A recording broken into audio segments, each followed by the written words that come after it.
back, YouTubers. I am Jason Wiersema. This is Tankers Fantasy Football, and we are skyrocketing into week 4 already. And so this is, type of time you got to think about making some deals in your league. We're going to look at some guys. We're going to decide whether to buy or sell or maybe hold on some of these guys that we're going to talk about here this week. But before we do not forget to, maybe you subscribe, maybe you don't. Maybe you throw a like up there, maybe you don't, maybe you go fuck yourself. I'm not really sure, but either way, I would like you to do some kind of interactive thing with this channel right now to help us go all over. Even if that is smashing the downvote button. Go ahead and get your little pleasures and smash that downvote button if you so well desire. We're going to lead it off with some wide receivers.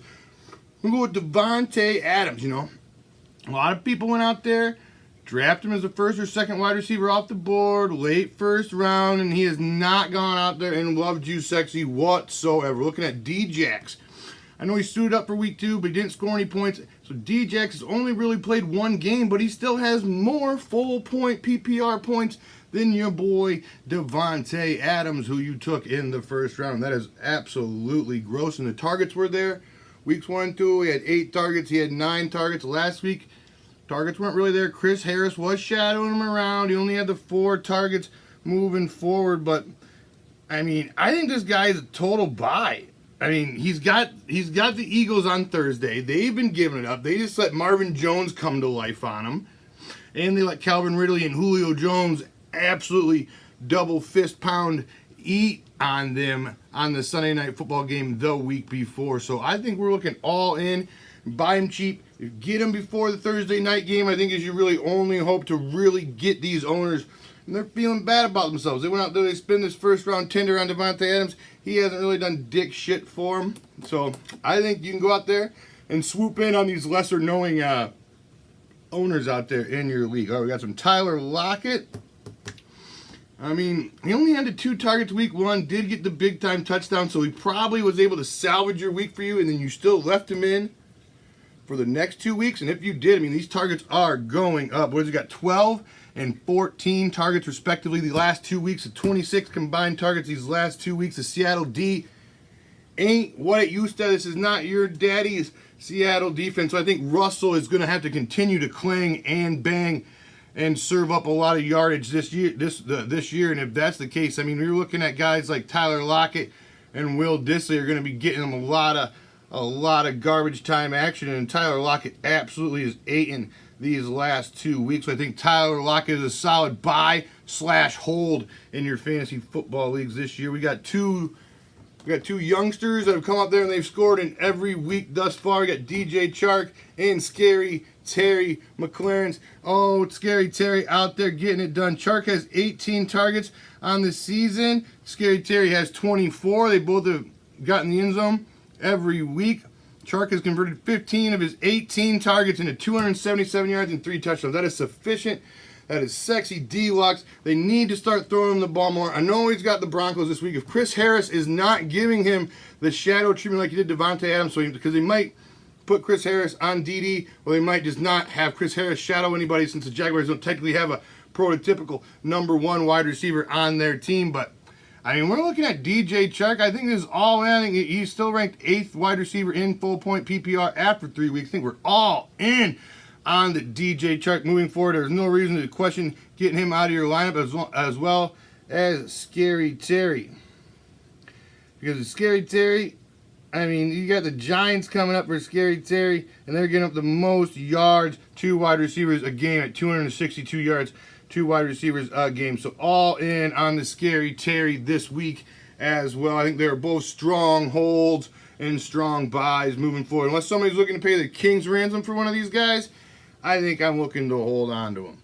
All right, we got some John Ross. Came crashing back down to earth as fast as he rose. John Ross came crashing back down to earth. He had 2 receptions and a fumble on the day. 2 receptions for 24 yards and the fumble on the day. Looking bad out there, but his schedule is looking a little bit better with Pittsburgh and Arizona coming up, and with A.J. Green still not having a timeline for return. I think John Ross can still be a solid wide receiver 3 boom bust type of play for you moving forward until at least A.J. Green gets back. So I'm still looking to hold on the John Brown. If you can get a buyer, I mean, you probably can't get a buyer anymore. You're probably time to sell John Brown was after week 2. You probably could have maybe even gotten like wide receiver 2 value out of the John roster, not John Brown, but they're both kind of had a fall off on there in week 3. But I think, targets are going to be, the Bengals are still going to be trailing in games moving forward. That is definitely going to be a thing. So until A.J. Green comes back,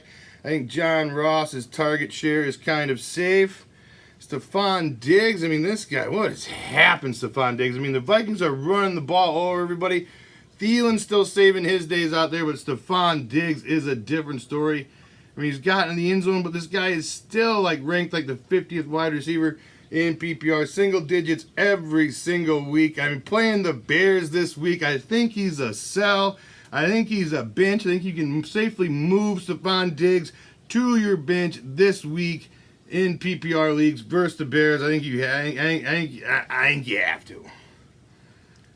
Got Sterling Shepard, also another wide receiver. I think it's a solid buy. He went out there with Daniel Jones. Daniel Jones looked absolutely sexy deluxe. If I was a Giant fan, I'd be all in on the prospect of Daniel Jones. Eli Manning has never come back in a football game after trailing by 18 in his entire career. In Daniel Jones' first game as a starter, he does so. So all in on the Daniel Jones. Sterling Shepard went out there, got 7 for 100 and a touchdown. I think with Barkley out, Shepard and Evan Ingram's share in this offense has nowhere to go but up. So I think Sterling Shepard is going to be a strong flex play moving forward with Daniel Jones.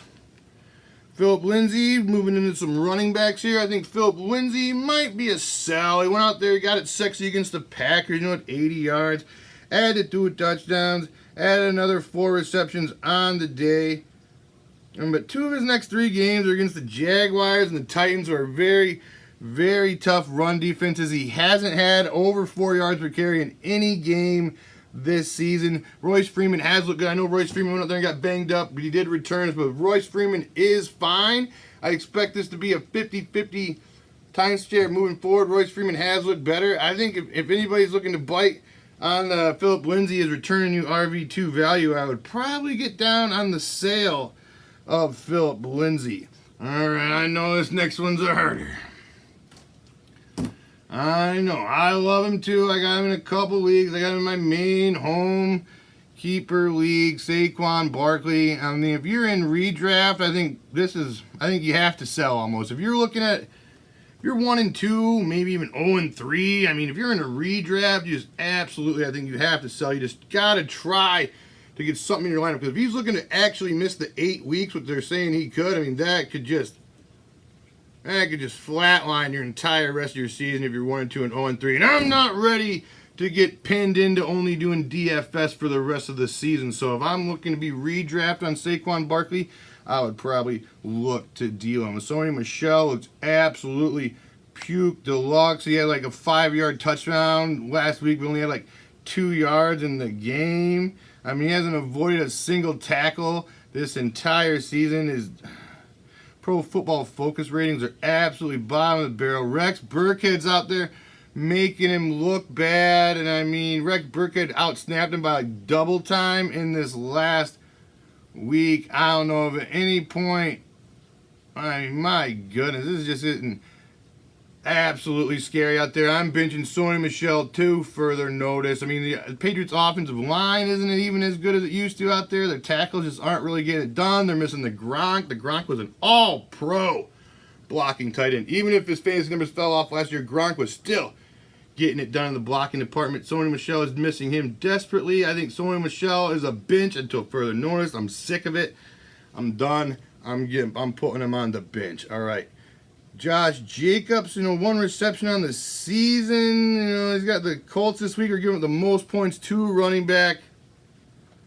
And even Devontae Freeman's bum ass looked like he's got about 1 foot in the grave. But even Freeman's ass was able to get out there and get like 4.5 yards per carry versus the Colts last week. So this is all in. I think Josh Jacobs is the time to buy Josh Jacobs. I think this week he's going to go out there. They're finally going to get it. Gruden's finally going to get it right. The Colts aren't going to blow him out. They're not going to be Jalen Richard up your ass. The Colts aren't blowing anybody out, especially if T.Y. Hilton misses this game. So all in, I think there's a time to buy Josh Jacobs low. I think he's going to get it right, get it tight. out there this weekend versus the Colts. So if you're looking to, I think Josh Jacobs is a very good buy low candidate. Well, Sean McCoy looking to sell him. He's averaged 12 touches a game, but he got in the end zone twice this last week. When Damian Williams comes back, I think he's going to be pushed into more of that boom bust RB3 territory. So I think if you can get RB2 value for Shady right now, I would go ahead and do so. Joe Mixon finally kind of got a game out of his ass. He was doing nothing the first half. Bengals came to life in the fourth quarter. Got himself a receiving touchdown. Bengals offensive line still trash garbage. So if you can go out there and get anywhere close to your draft to your whatever you paid for him in the draft, you probably drafted him middle second round, late second round if you drafted in August. So if you're anywhere close to your return of what you got invested in him, I would probably go ahead and sell Joe as well. James Conner, my goodness, James Conner just looked absolutely dead. Mason Rudolph looked terrible. The Steelers, man, I don't know what they're doing, trading first-round picks for cornerbacks. They're turning into safeties out there. Steelers are on full tilt. Steelers are looking absolutely trash. James Conner has 34 carries for 97 yards on the season, 2.9 yards per carry.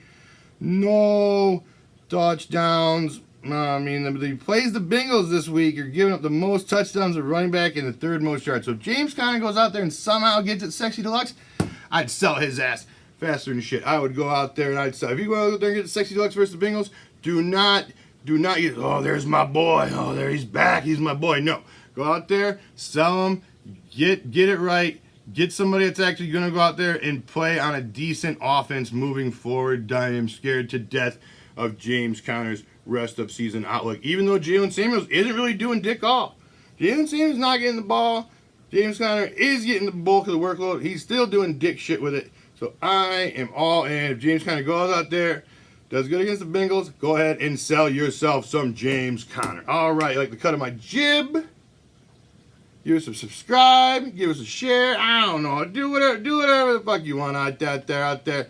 We go out there, we try hard at the channel, we get all this shit done, and the next thing you know, you're down a couple of subscribers on the week. Somehow, some way, that shit pisses me off, makes me feel bad, makes me wonder why I'm doing this. But I do love this. I do enjoy doing this. So if you enjoy me doing this, I would appreciate it if you go ahead and smash the piss out of that like button. Leave any of your fantasy football questions in the comment section below. I will be back tomorrow with some stardom, sit-em action. Check you later.